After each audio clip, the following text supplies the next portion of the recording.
What's up, tribe? How you guys doing? Go ahead and hit that subscribe button, and I hope you like this video. This is your Big Brother update, season 23, episode 5. So, Kylan is the new head of household, and just like in this Big Brother game, you can go from last to first in a blink of an eye. He was on the block last week. Now he's in charge of it all, and I can respect the fact that he is not automatically just on some get back at Frenchie type stuff. Although we're gonna see how that turns out. Now, here's one of my frustrations with Big Brother. This whole voting situation. Why does it always have to be unanimous? Why does it always have to be the whole house has to vote for one person? As long as the person that you want to go home goes home, why does it freaking matter? So now there were 2 votes to evict Elisa. Now everybody wants to know who those 2 votes were. Well, I think I got it wrong in my review last time when I said, I know Tiffany I got right, but I think I said Derek was one of them, but it wasn't Derek. It was Derek. It was Big D, not Little D. Now, Big D said he did it as a joke. He was like, listen, I knew everybody was going, I knew Alyssa wasn't going home. I knew that she had to vote. I threw it out there. It's Big Brother. Shake the game up a little bit. See what happens. That's probably what I would do. I probably would go the opposite just to see what it is. Won't nobody know until they get home. So what? Now, Tiffany, on the other hand, Tiffany voted for Elisa as a favor to Frenchie. She said, well, Frenchie kept me safe, so I felt like I owed him that.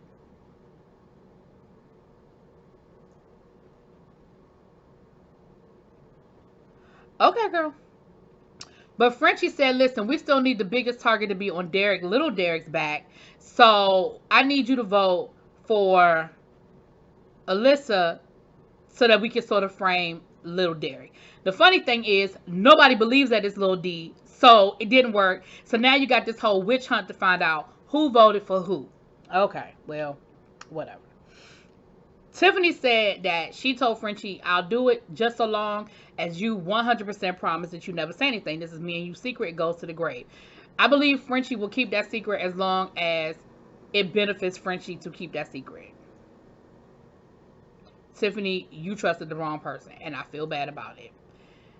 So now we have Kylan having a conversation with Xavier in the bathroom, which is absolutely hilarious because they don't want anybody to know that they are really sitting in there having this conversation.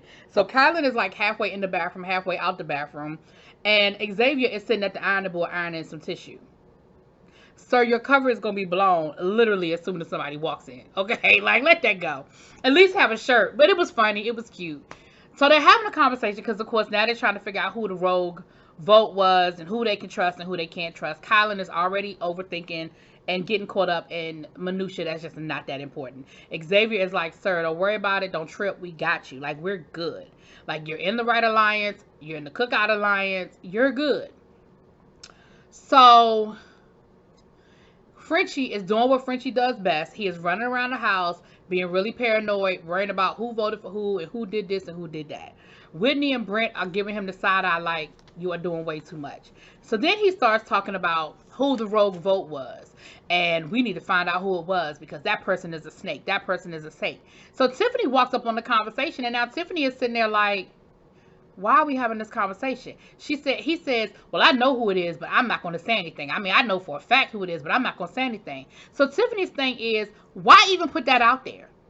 Why even put it out there that you absolutely know who it is, but you're not going to say anything? Now it's a whole conversation about what do you really know? How do you know it? Who was it? Who did it? Like, it's one thing to use that vote as a way to throw suspicion on Derek, but that's not what you were doing. You were using that rogue vote as a way to make yourself, once again, be important, be the man of the hour, be whatever. And Tiffany is sitting there now. She's like, oh my gosh, I made a horrible mistake because this dude is going to throw me under the bus at the first opportunity. So now she's nervous.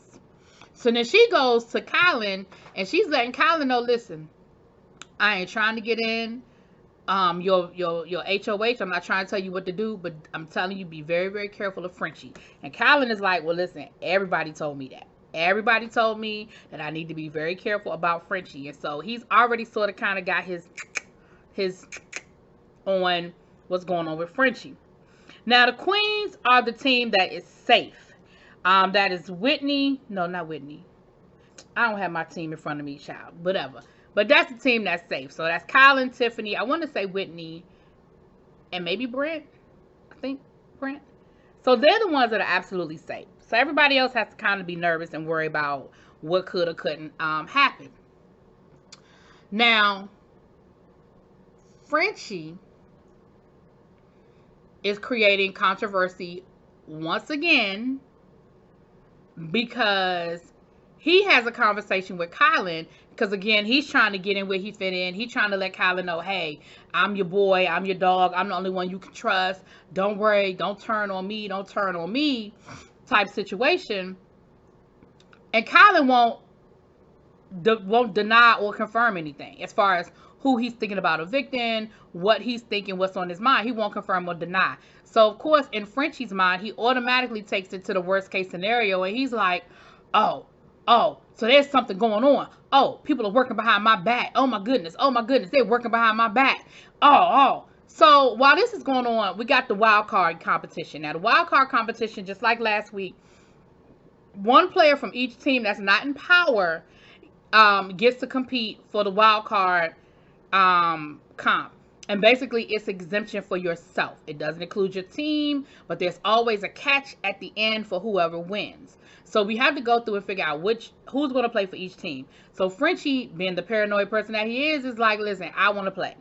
Team is cool with it because they're like, listen, he took the hits last week. Blood is on his hands. Let him play. Let him try to get the safety. Sarah Beth plays for her team, and then Brent ends up playing for his team. Again, Brent, his team, I believe it's the Queens. He didn't want to play. They left it up to random draw. He was drawn, whatever. So again, while they're waiting for the wild card comp, Frenchie is going around telling anybody who will listen, if I don't win, I'm going home. If I don't win, I'm going home. If I don't win, I'm going home. And he even goes to Brent, and he's trying to get Brent basically to throw the competition to give him the opportunity to win. And Brent was like, yeah, that's not happening. Because now Brent is realizing how much of a wild card Frenchie really has become. How off the rails Frenchie really is. And he is like, yeah, that's not going to happen. Like, I'm not giving up my safety or my potential safety for this crazy dude. Because at this point, he kind of don't even want to rock with Frenchie anymore. And they got a quote-unquote final 2 deal. So Colin gets his he gets his room and he goes, yeah, I know how they do. It was his 30th birthday, so we go through the letter that his mother wrote him, and he's emotional. He crying, child. He's all upset. And but it was nice. Now Tiffany is talking to Aja.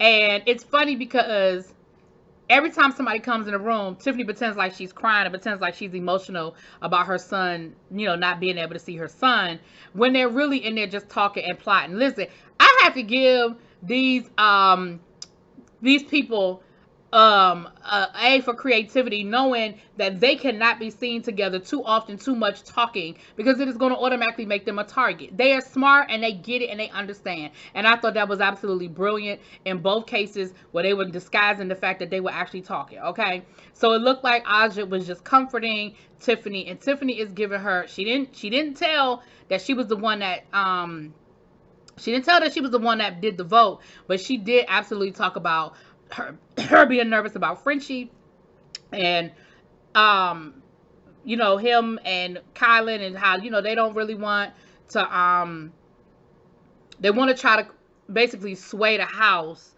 against Frenchie. Now Aja is sort of in a weird situation because that's her teammate, and he saved her last week. Even though she wasn't crazy about some of the decisions that he made, ultimately she wasn't on the block, and it's her teammate. So they were just talking and, talking a little bit of strategy, but I just thought that was really, really cute. So we get to the competition for the wild card comp. And it was like one of those like memory type games where they have the painting situation, and there are 3 different colors that if you get it right, you get splattered with paint. And once you have all 3 colors, you splatter with all 3 colors, you win. And the winner of the game ended up being Sarah Beth. So, of course, Frenchie is like, I know I'm going home. I know I'm going home. I know I'm going home. So, it ends up being Sarah Beth. And the catch, though, for Sarah Beth is she can win safety for herself. But she has to switch teams, meaning she has to leave the team that she's on and join the Queens. And in return, somebody from the Queens would have to leave and they would no longer be safe. So listen, if this were a situation where she were desperate and she knew beyond a shadow of a doubt that she were a target, I absolutely could see her taking this deal. But it's so early in the competition and she really hasn't made any enemies and she has no reason to feel like Colin is coming for her. Why would she take that deal? So she didn't. She allowed herself to not be safe. She gave up basically her safety because that's making some way unnecessary enemies. Because now, if you take the deal, you have automatically made yourself an enemy of everybody that's on the Queen's team. Everybody. You are basically guaranteeing that you are now going to be on the block for next week. So, well, you know, if somebody from that team wins. And anybody that didn't like the fact that you did it. It's way too early for that ultimatum. Again, a couple of weeks down the line, when you've made some more enemies and you're a little bit more desperate for that, maybe. But right now, no need to do that. So that was pretty much that. So the next one we'll be playing for the... oh, I'm sorry. Lord, I forgot the main part. So Colin decides to talk to everybody and sort of get a lay of the land and see how everybody feels about what's going on in the house. Everybody mentions Frenchie. Everybody talks about Frenchie until he gets to Brittany. Brittany doesn't have anything negative to say about Frenchie, and Brittany is sort of throwing shade at Elisa and Christian at having a possible romance, showmance type situation, and she threw shade at somebody else, but she wouldn't say anything definitive. Now, I don't know if that's enough for Colin to say, well, I'm going to put Brittany up now. But again, it's early on, and he really didn't have nobody else other than Frenchie, which by now I figured he had pretty much decided he was going to put Frenchie up. So the nominations come up, and it comes down to Brittany and Frenchie. And Brittany, of course, has a total breakdown. She's crying. She's really upset. She don't know what she did. She don't know what she did to Colin, how she became an enemy. But it'll be very interesting to see about this power veto, because we definitely know that Brittany is a fighter. That was it. That was all. Let me know what y'all think. Drop it in those comments. Peace.